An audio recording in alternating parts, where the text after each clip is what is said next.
इन्फोसिस इस वक्त top gainer है 8% के आसपास की तेजी के साथ, क्योंकि अमेरिका और चीन के बीच में ट्रेड डील हुई है, दोनों ने एक दूसरे पर टैरिफ घटाए हैं।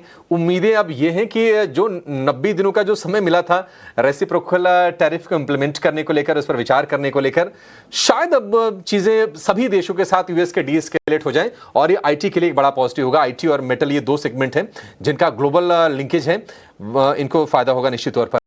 श्रीकांत चौहान हमारे साथ हैं और लक्ष्मीकांत शुक्ला जी हमारे साथ हैं। फिर से लौटेंगे उनके पास। श्रीकांत जी, आप भी बड़े गौर से सुन रहे होंगे प्रेस कॉन्फ्रेंस को। खैर, लौटते हैं भारतीय बाजार पर। ये आईटी वाले शेयरों की तेजी को आप किस तरह से देख रहे हैं? क्योंकि परेशान काफी ज्यादा किया है। अमेरिका में कॉस्ट कट वाली एक तनाव था, उसके चलते हमने पिटाई होते हुए देखी थी आईटी शेयरों की। अब रिकवरी वाले फेज में है।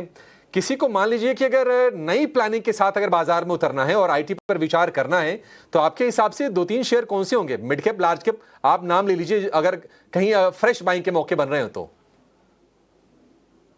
नहीं, बिल्कुल। तो आपने एकदम बिल्कुल सही कहा कि जैसे आज ये एक स्पेसिफिक न्यूज़ फ्लो आया है यूएस चाइना के टैरिफ रिलेटेड जो भी इश्यूज थे, अगर उसमें अगर थोड़ी सी डेवलपमेंट्स अगर हो रही है, पॉजिटिव डेवलपमेंट हो रही है, तो उसका बेनिफिट आईटी कंपनीज को होगा, नैस्डैक को होगा। उसके पीछे आईटी कंपनीज चल सकते हैं। अपने इधर कई सारे आईटी स्टॉक्स में अच्छी खासी शॉर्ट पोजीशंस थी, तो उसमें कवरिंग आ रही है। तो ओवरऑल मुझे लगता है कि बिल्कुल इसका बेनिफिट आईटी कंपनीज को होगा। और अगर स्पेसिफिकली दो या तीन स्टॉक्स को देखना है, तो मैं कहूंगा कि यहाँ पे इंफोसिस, ये स्टॉक अभी भी हमें अच्छा लग रहा है। इन लेवल से भी हमें लगता है कि इसमें और तेजी बन सकती है। और अगर ये तेजी अगर और बरकरार रहती है, तो फिर जो नेक्स्ट इंपॉर्टेंट लेवल्स रहेंगे वो तकरीबन होने चाहिए 1730 रुपए के। तो उन्हीं लेवल्स के करीब ये स्टॉक ने काफी बड़ा वक्त निकाला था ब्रेकडाउन के पहले। तो वो लेवल्स का रीटेस्टिंग हो सकता है, ऐसे लग रहा है। तो करंट लेवल से भी मैं कहूंगा कि इंफोसिस एक पोजिशनल व्यू के साथ खरीदे, क्योंकि आज के दिन में 8% चल चुका है। इंडेक्स हेवीवेट स्टॉक से कोई रिएक्शन आ भी सकता है, बट ओवरऑल तेजी बनी तो 1730 के लेवल्स हम देख सकते हैं।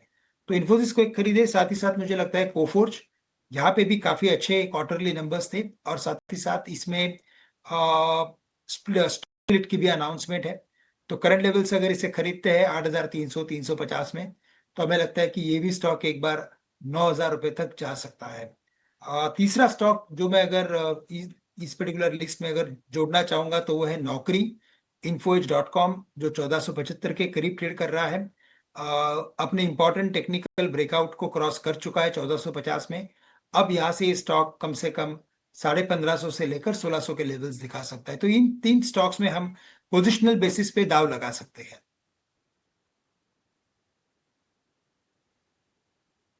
ये कुछ शेयर्स आपको बताए हैं श्रीकांत जी ने, जहां पर आप भरोसा